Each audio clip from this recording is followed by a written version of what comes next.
Hello everybody, my name is Robert Pembroke. My topic will be the Faculty of Medicine's relationship to the heuristics of learning within the universities of the world, both globally and generally, and how this relationship within the universities of the world, both globally and generally, and how this relationship has an influence on human health, both individual human health and the health of a nation, and how we might think of the relationship of theory, that is the modern theory of colour, human colour, across ethnicity, or indeed other key ethnicities such as Yiddish persons across Europe and the world, the influence of the Holocaust on the nature of learning, both the limitations and delimitations in the nature of the governance and regulation of learning, how the pedagogies are described, and the importance of these things. But before I begin, I'll just tell you, I was absolutely dismayed. I couldn't believe that I'd been invited to do this, to make these empirical observations within the former political economies of Europe and Australia and elsewhere. And I thought it was like candid camera or something, I thought I was out of fun to contact. So thank you, Your Grace, for offering to give me this brief discussion to do with people. They're only observations. And I thought I'd do it by way of a joke, as is tradition, I thought I'd tell you all the Mark Spitz joke. Wonderful swimmer. It really doesn't have much to do with Mr. Spitz except for his surname. That's where it all comes into play. The Mark Spitz joke of the porno industry, once again, I don't think he has made a porno film, I couldn't tell you. I worked out why they, in porno films, why they all spit on each other's genitalia in those online electronic porn films. And what I found was it appears that the blood vessels in the nose constrict from frequent masturbation when watching porno films. Those online pornography films. What happens is the nose ends up quite snotty from the constriction, frequent as it might be, in the nature of orgasm and ejaculi in relation to, say, the spasmodic activity that takes place in sex or indeed masturbation. And it's kind of made worse, this blocking of the nose, by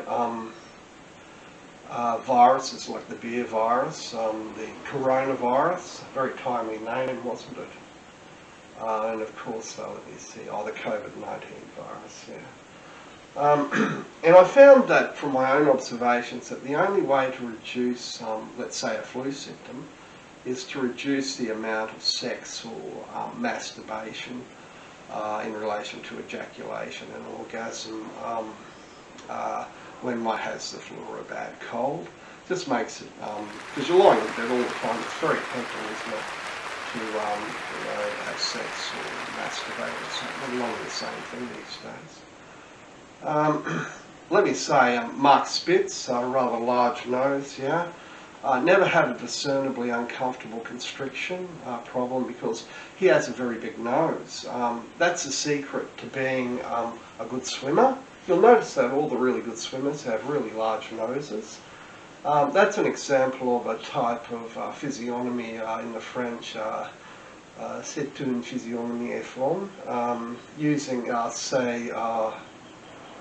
say nose portraiture as a referent that becomes a kind of predictor of future cardiovascular issues.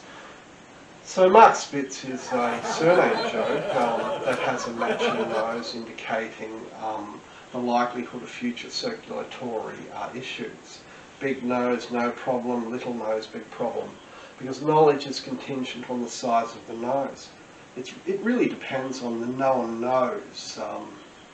In the arc of the nose, measured with a caliper of anthropometrics. Indeed, that's how skulls and parts of the body were measured in the 1930s, and it becomes the birth of a contested knowledge in relation to anthropometrics and colour theory, critical theory, yeah? Have you ever seen a study conducted where the nose is measured to determine the risk factors for, let's say, circulatory issues or heart disease, yeah? Probably not so much nowadays because of critical race theory. Let's say also Holocaust links to studies into heredity, to later be the Human Genome Project debate, and it's kind of blinkered, so to speak, vis-a-vis concealed by the complexity of theories in science, the science of complexity, yeah, theory, a theory of complexity. So we have a critical race theory, we have hypotheses about the Holocaust, and we have a relationship to the clinic, to clinical views, to prognoses, to diagnoses, longitudinally for human subjects within a human society, hopefully a happy one. And we enter into a kind of mechanistic determinism within the nature of instruments of science, where, let's say, there's a belief that caliber studies are a precursor to ethnic cleansing, or the stigmatisation via bigotry or prejudice, etc., as is implied in critical race theory. And it's a bit like, to me, it's a bit like suggesting a thermometer will give you curry, you know, it'll make you hot, it'll give you Fahrenheit 911, or that carrots will make you see better. They might do. They see better. They're in the dark, aren't they? So they do see better, don't they? They're in the ground. Let me see. Cauliflower will make you brainy. I think it's a type of metonym to me, of false consciousness, where a paradigm of essential specifics all integrates together and provides the knot of contention, the debate, the polemicization of causation processes within medical epistemologies, suggesting the nature of volition, and the adoption of medical heuristics within the creation of prognoses, or indeed diagnoses, of a therapeutic relationship in the clinic designed by the Faculty of Medicine, and so it should be. It is the physician heal thyself joke I offer you here that so much was offered by Professor Michel Foucault, the post-structuralist, and Antonio Gramsci, the neo-Marxist of the post-war period, indeed the author of Il Quaderno. It is a rather atomistic approach of the faculties that I'm offering here. I'm sort of saying that they're a bit too specific, a bit too particular sometimes, and it blinkers a kind of holistic understanding of interpretations of clients' or patients' presentation in a clinical relationship. Well, let me say, if we think about it, the failing regime of governance in a fading service sector political economy, both globally and generally.